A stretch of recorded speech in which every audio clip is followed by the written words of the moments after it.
देखिए ये शिवसेना ने टारगेट किया है, ये महत्वपूर्ण मुद्दा नहीं है। क्या टारगेटेड किलिंग नहीं हो रही है? क्या वहाँ कश्मीरी पंडित, कश्मीरी मुसलमान, इवन पुलिस के अधिकारियों, कांस्टेबल्स की हत्या नहीं हो रही है? 370 के हटने के बाद क्या बड़े-बड़े वादे किए गए थे? कहाँ गए वो लोग जो दिल्ली में बैठ के कहते थे कि कश्मीर को हम नॉर्मल 2 महीने के अंदर कर देंगे? नॉर्मैलिसी आई क्या 2 वर्षों के बाद भी? मैं समझता हूँ कि इसको किसी भी आरोप प्रत्यारोप से ऊपर जा कर के एड्रेस करने की ज़रूरत है। कश्मीर, मैं बार बार अपने सदन में भी कहा था, ज़मीन का टुकड़ा नहीं है। कश्मीर हिंदुस्तान के सेक्युलर डेमोक्रेटिक पॉलिटिक्स की परीक्षा है। कश्मीर को जब तक आप ज़मीन का टुकड़ा समझेंगे और वहाँ बसे जिंदा लोगों की कोई खबर नहीं लेंगे, उनकी सहूलियत के हिसाब से प्रोग्राम नहीं बनाएंगे, नीतियाँ नहीं तय करेंगे, तब तक मुश्किल होगी। राहुल गांधी कहते हैं कि बीजेपी की शर्मनाक कट्टरता ने ग्लोबली हम लोग को काफ़ी शर्मिंदा कर दिया है वर्ल्ड वाइड। देखिए ये सच नहीं है क्या? कल ही हमारे एमईए को परसों से कितना कुछ करना पड़ रहा है। देखिए भारतवर्ष का मिजाज, जब हम बहुत गरीब थे ना, आज़ाद हुए थे, तो 50 के दशक में भी दुनिया में हमारी तूती बोलती थी, क्योंकि हमारे साथ सत्य, अहिंसा और निष्ठा हुआ करती थी। हमने क्या कर दिया अपने देश को? इतिहास को तोड़ मरोड़ कर पूरी दुनिया आगे प्रगतिशील मार्ग ढूंढ रही है और हम घृणा की जुबान में उलझे हुए हैं। उसकी वजह से आप देखिए कि देश के प्रतिरोध को आपने नहीं समझा, उस पर उसकी तवज्जो नहीं दी। अब जब मिडिल ईस्ट में उसके रिएक्शन हुए तो आपको प्रवक्ताओं को हटाना पड़ा और वो सारी बातें कहनी पड़ी जो हिंदुस्तान के मर्म का दस्तावेज है। अगर आपने पहले ये किया होता, आज इस तरह से थू थू नहीं हो रही होती। अभी भी वक्त है हम सबको सामूहिक रूप से चेतने का। और प्रधानमंत्री जी, आप तो कहते हैं कि सबका साथ, सबका विकास, सबका विश्वास। ये जो विश्वास के सूचकांक में आप कमी ला रहे हैं एक दूसरे के प्रति, इसको एड्रेस करिए फौरी तौर पर।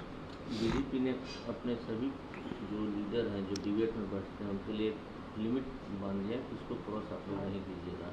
देखिए ये बहुत देर, 8 वर्ष में आपने पूरे इकोसिस्टम में जहर घोल दिया। जो जितना जहरीला प्रवक्ता, उसकी उतनी प्रोन्नति हो रही थी। जो जितना जहर उगले, उसके लिए बड़े बड़े पद आप सुनिश्चित कर रहे थे। जब तक इस तरह का कोरिलेशन आप इस्टेब्लिश करते रहेंगे, तब तक आप कुछ कर लें। ये मैं समझता हूँ बहुत टोकेनिज्म है। टोकेनिज्म से आप बात नहीं बनेगी। और मैं तमाम टेलीविज़न चैनलों से भी आग्रह करूँगा कि आपकी बहस अगर देश के मर्म को तोड़ रही है, पुनर्विचार करिए। प्रायोजकों से आग्रह करूंगा कि आपके प्रायोजित टेलीविज़न डिबेट में अगर देश की साख गिरती है, उसके इतिहास को तरोड़ा मारा जाता है, लोगों के बीच में खाइयाँ पैदा की जाती हैं, तो कृपा पूर्वक ऐसे डिबेट को आप प्रायोजित ना करें, क्योंकि गुनहगार आप भी हैं।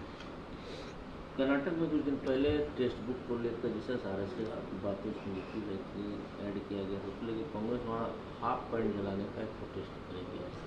अब ये प्रोटेस्ट का ये तरीका, हाफ पैंट जलाना, कोशिश तो ये होनी चाहिए जागरूकता पैदा करिए, लोगों को बताइए, वो सबसे बड़ी आवश्यकता है। इस देश को अर्धसत्य और झूठ ने घेर के रख लिया है।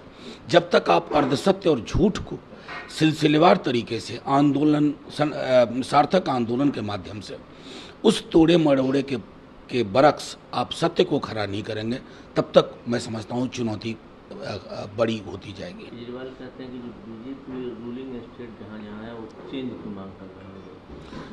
देखिए बीजेपी को एक चीज़ तो पता चल ही गया, जो बीते दिनों में हमने कई दफ़ा कहा कि महंगाई बढ़ती रहे, बेरोज़गारी बढ़ती रहे, किसान सड़कों पर रहे, नागरिक परेशान रहे, भाइयों भाइयों के बीच में दीवार खड़ी रहे।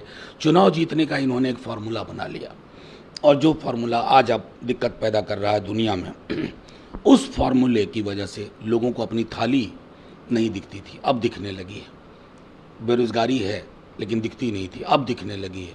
तो ये सारे बदलाव और परिवर्तन के संकेत हैं। शिवसेना क्या चल रहा है महाराष्ट्र में? कांग्रेस बोल रही है कि शिवसेना गठबंधन धर्म का पालन नहीं कर रही है। देखिए अब महाराष्ट्र में 3 पार्टियां हैं मूलतः, शिवसेना, एनसीपी और कांग्रेस। गठबंधन कहीं भी हो, उसका एक तार होता है, उस तार को जोड़े रहना सबकी जिम्मेवारी होती है, बड़े दल की भी और छोटे दलों की भी, उसी दृष्टिकोण से इन्हें रिजॉल्व कर लेना चाहिए। मुझे खबर आ रही है कि राहुल गांधी और प्रियंका गांधी आज मूसेवाला के परिवार से मिले गाँव। जाहिर है उनकी पार्टी के उम्मीदवार भी थे, उनकी मृत्यु के बाद, हत्या के बाद बहुत आक्रोश है लोगों में। इनके जाने से कम उस परिवार को ये लगेगा कि ये दल, उसके शीर्ष नेतृत्व दुख की इस घड़ी में हमारे साथ हैं, और इसका एक संदेश भी बेहतर जाएगा पंजाब में, क्योंकि पंजाब में आज की डेट में मैं समझता हूं कि 80 के दशक की पुनरावृत्ति ना हो, इसके लिए आवश्यक है कि जख्म पर नमक छिड़कने की बजाय मलहम लगाया जाए।